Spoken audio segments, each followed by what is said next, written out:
Welcome to Imani Digital Learning Center, where endless possibilities await.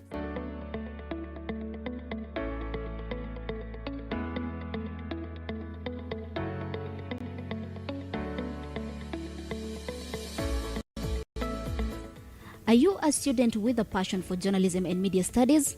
Look no further. At IDLC School of Journalism and Media Studies, we provide a dynamic and immersive learning experience from cutting-edge technology to hands-on projects. You'll develop the skills and knowledge to thrive in the ever-evolving world of media. Dream of a career in the captivating world of tourism and hospitality management? Our School of Tourism and Hospitality Management at IDLC offers a getaway to exciting opportunities. With industry-driven curriculum and expert faculty, you'll gain the expertise and confidence needed to excel in this thriving field. Seeking a deeper understanding of theology and divinity? At IDLC School of Theology and Divinity, we provide a nurturing environment for spiritual growth and intellectual exploration. Our dedicated faculty and thought-provoking courses will guide you on a transformative journey. At Imani Digital Learning Center, we believe in hands-on education through internships, industry partnerships, and state-of-the-art facilities. You'll gain real-world experience that sets you apart. Our supportive community and vibrant campus life ensures a well-rounded education. Join us at Imani Digital Learning Center and unlock your potential. Discover your passion, chase your dreams, and shape a brighter future. The journey begins at IDLC.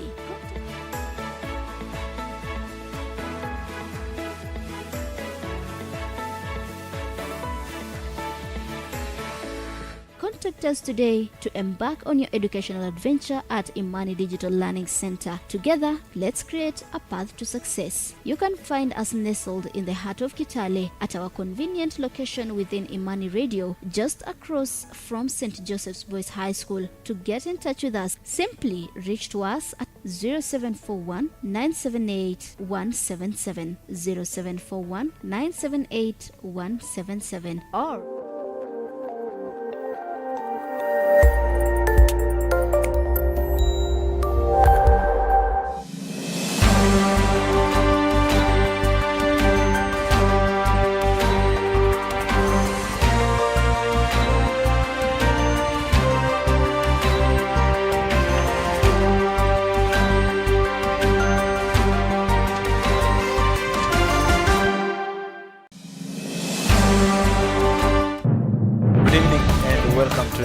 here on Imani Television. We build your faith in Jesus Christ.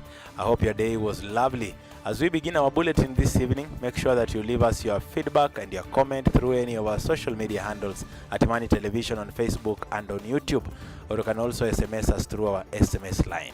Also, visit our website at www.imanitv.org in order to follow up on our news as well as other programs and our monthly newsletters. Let's explore our top stories this evening.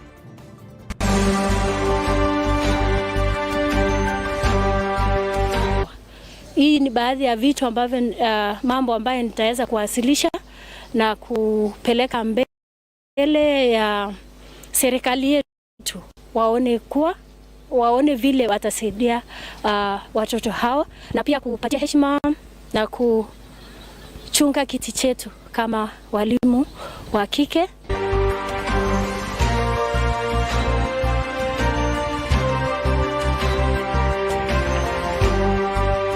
For many years now, we have had low investments of public resources in terms of modernizing the equipment to allow our security officers defend themselves from danger and protect the people of Kenya. Wapate courage. For the National Police Service, the next 5 years, this administration will spend 37 billion shillings.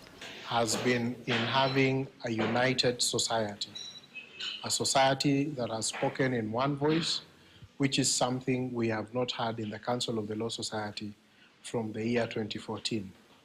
We've been able to restore the image and the prestige of the Law Society.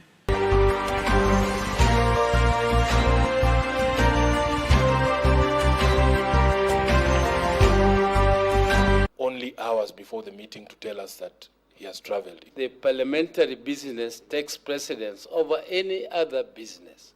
And that is what I know, and that has been the practice in this parliament. Mr. Chairman, I'm so disappointed. People have died. Kenyans need answers. And you know, just taking to court a few people here and then giving them bond, it doesn't answer the question.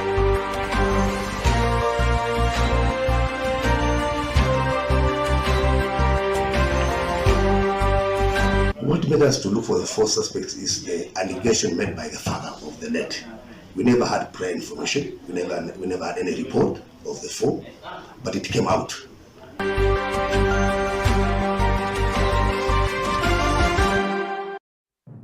I am Barasa Saenyi, and welcome to the program right now. Now, thousands of Catholic faithfuls across the country thronged churches to mark the Ash Wednesday Lenten season, which starts a period of 40 days of fasting that will culminate in the Easter celebrations. The Lenten season is important in the Catholic Church calendar, where faithfuls are given an opportunity to continuously engage in introspection and to be reconciled with God.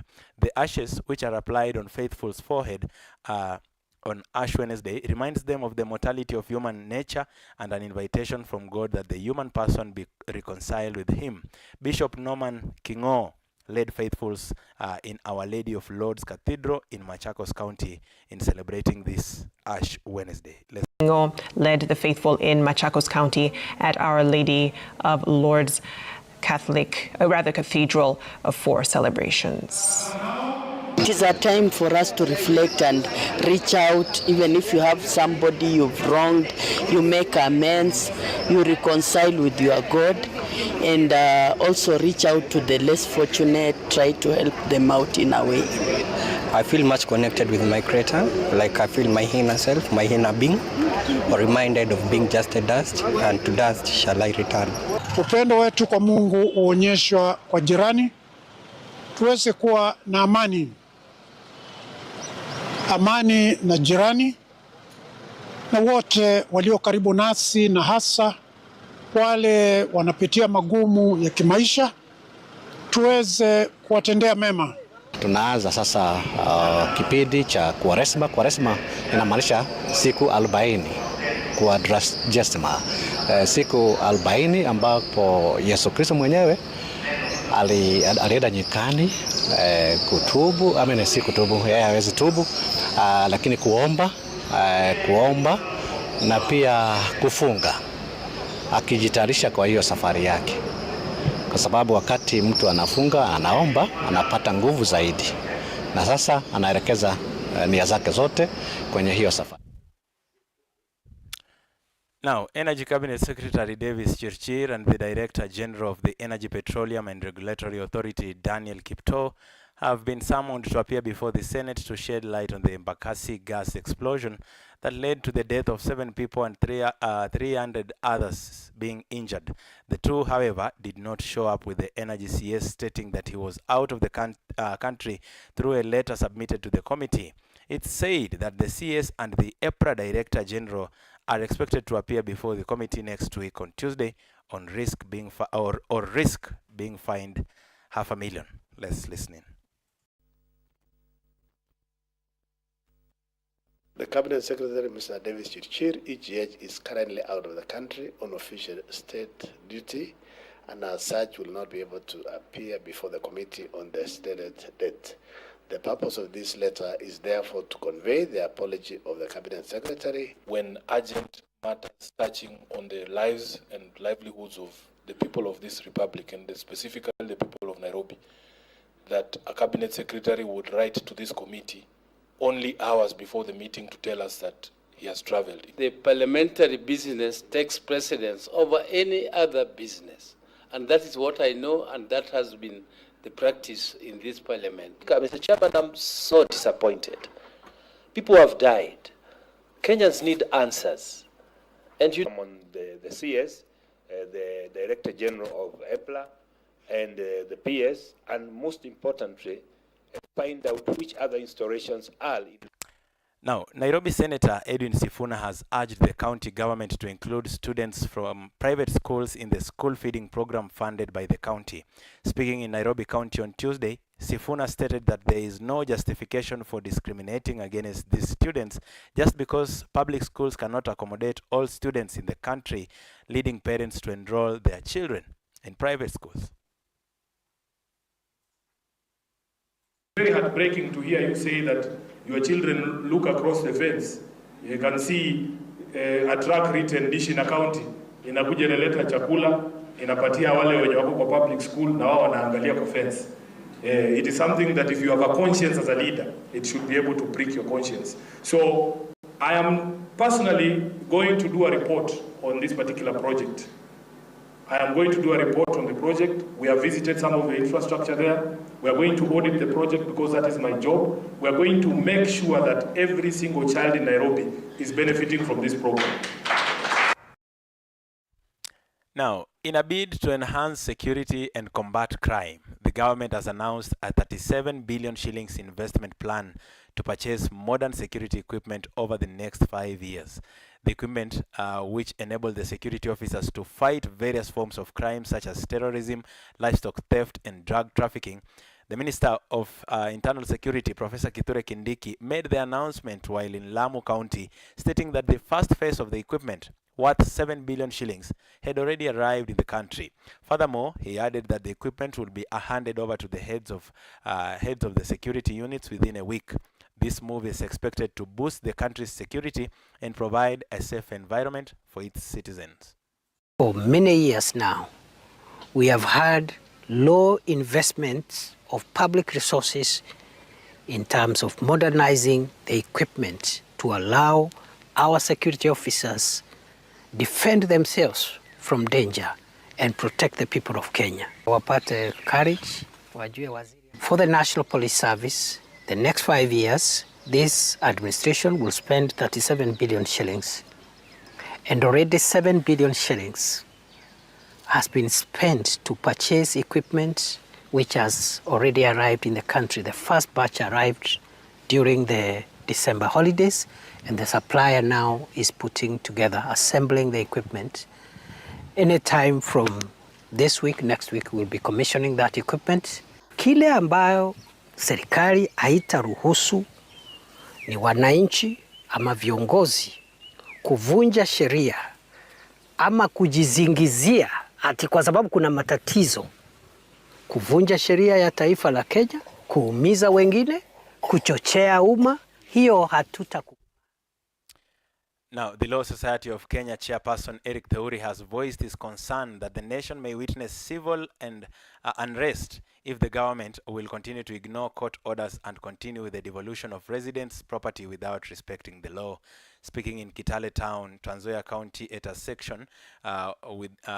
session with the Union of Lawyers, he questioned why the government is taking the riots on threatening the judges, a situation that has affected their work.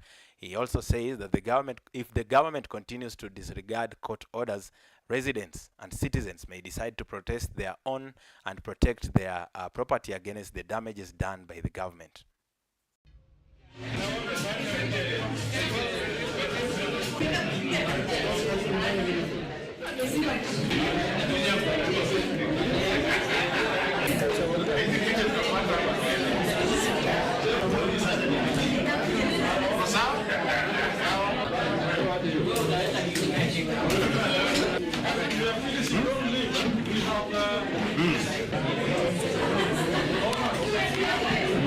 Our biggest achievement has been in having a united society, a society that has spoken in one voice, which is something we have not had in the Council of the Law Society from the year 2014.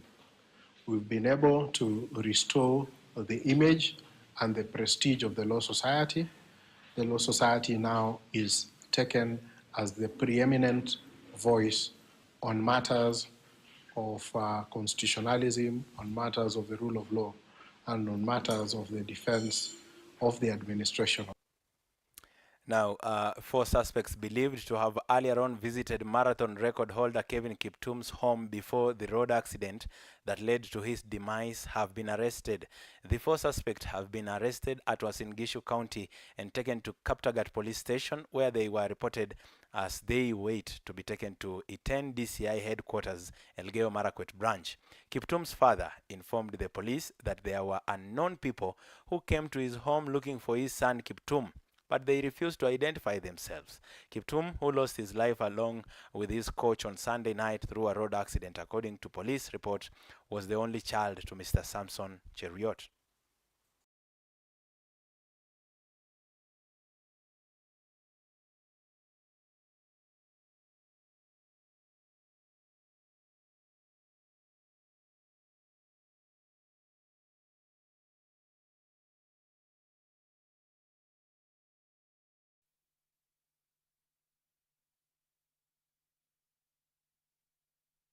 What made us to look for the 4 suspects is the allegation made by the father of the net. We never had prior information. We never had any report of the 4, but it came out after we lost Kelvin. Now, in other matters, the Kenya films industry is set for a new dawn following the sealing of a partnership between the Ministry of Youth Affairs, Creative Economy and Sports and Hollywood-based Invention Studios. The partnership is expected to change the film landscape by creating opportunities for filmmakers, writers, directors, and other stakeholders in the film industry in Kenya to expand their craft beyond the borders. Nick here is a big hitter in Hollywood. But whenever they think film, they don't think Kenya. They think South Africa. They think Mauritius. They think Nigeria. But the most beautiful, the most attractive location on the continent has not been featuring in their minds. This deal completely changes that scenario. We're going to have exchange programs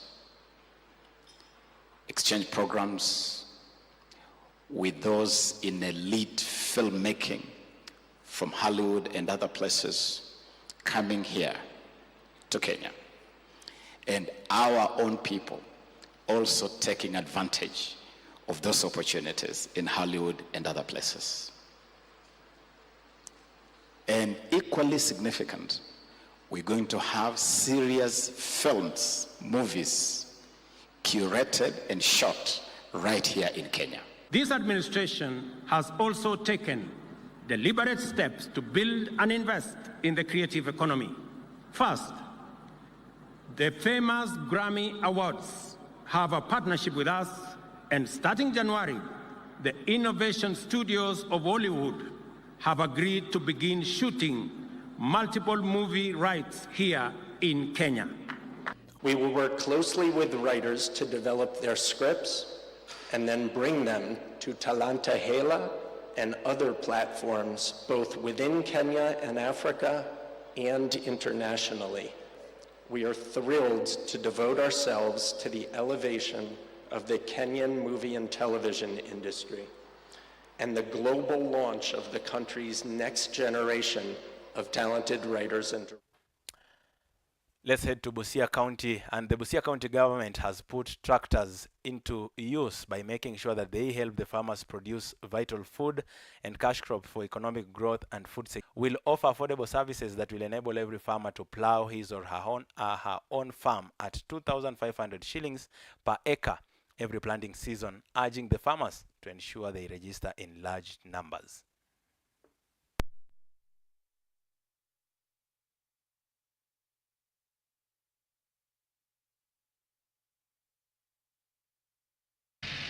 One of the agricultural things ambayo tuligundua kwamba tuna upungufu ni upande wa kulima, the actual farming, kwa sababu unapata bado maeneo mengi wakulima wetu bado wanatumia jembe. Ni sawa, lakini hiyo peke yake haituwezeshi. That's why we have got this program that we want farmers to be in groups. We want to give them support through subsidized mechanized plowing. Kwa huu msimu wale wakulima ambao kidogo hali yao sio nzuri kwa economy. We have arranged under the leadership of His Excellency Governor Otoma kwamba kuna wale ambao wataqualify watapata seed kama support kwa wale ambao watatumia tinga. Tuko committed kusaidiana na wakulima kuhakikisha kwamba tunafukuza ile kitu inaitwa njaa. Now, the Kenyan National Union of Teachers, NAT, the West Pokot branch, is expected to conduct elections of new leaders on the 24th of this month. Various aspirants have come forward to promote and campaign for themselves, while the issue of teachers in the Kerio Valley has dominated their campaigns. Addressing the media, one of the aspirants, Frida Arushu, has claimed that the increase in benefits for teachers is one of the strategies she intends to prioritize. NAT na kuzingatia hali ambazo mwalimu wa kike anapitia. Hiyo ni baadhi ya mambo ambayo nitaenda kusaidia katika kukua sauti ya mwalimu wa kike, kupigania haki za watoto, haswa mtoto wa kike na pia mtoto wa kiume, kwa sababu kuna mambo mengi ambayo watoto hawa wanapitia kama West Pokot County. Kuna mambo ya kivita ambayo iko katika mwisho wa kaunti yetu, na unapata mtoto huyo hajapata haki ya masomo, na mwisho wa mwaka anapewa mtihani sawa na mtoto ambaye amekuwa na mwalimu siku zote darasani, na wanapimanishwa kwa usawa. Hii ni baadhi ya vitu ambavyo mambo ambayo nitaweza kuwasilisha na kupeleka mbele ya serikali yetu, waone vile watasaidia watoto hawa, na pia kupatia heshima na kuchunga kiti chetu kama walimu wa kike.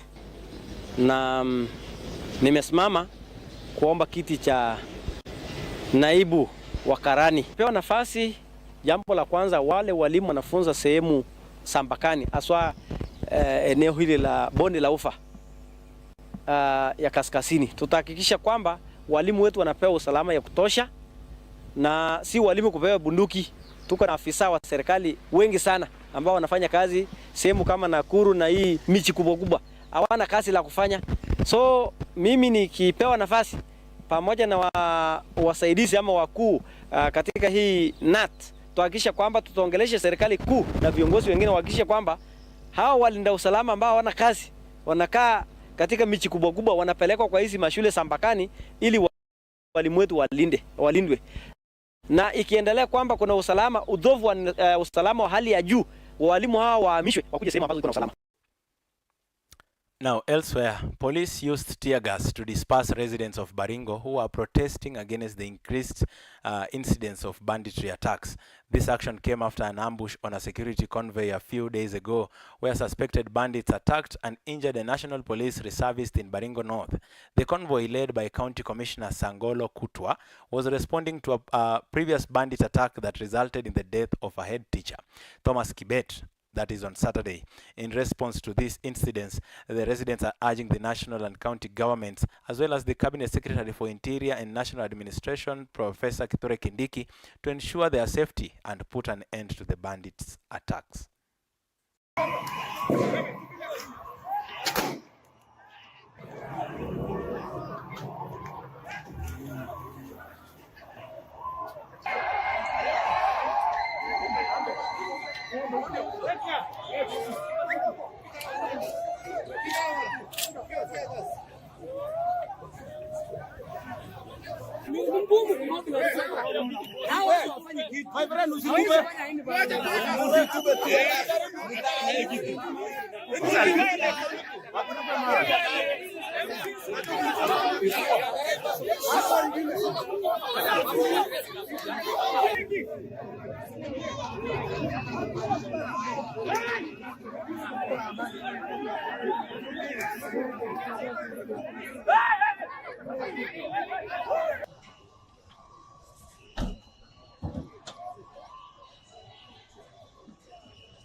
Now, the news about insecurity in Baringo marks the end of our news bulletin tonight.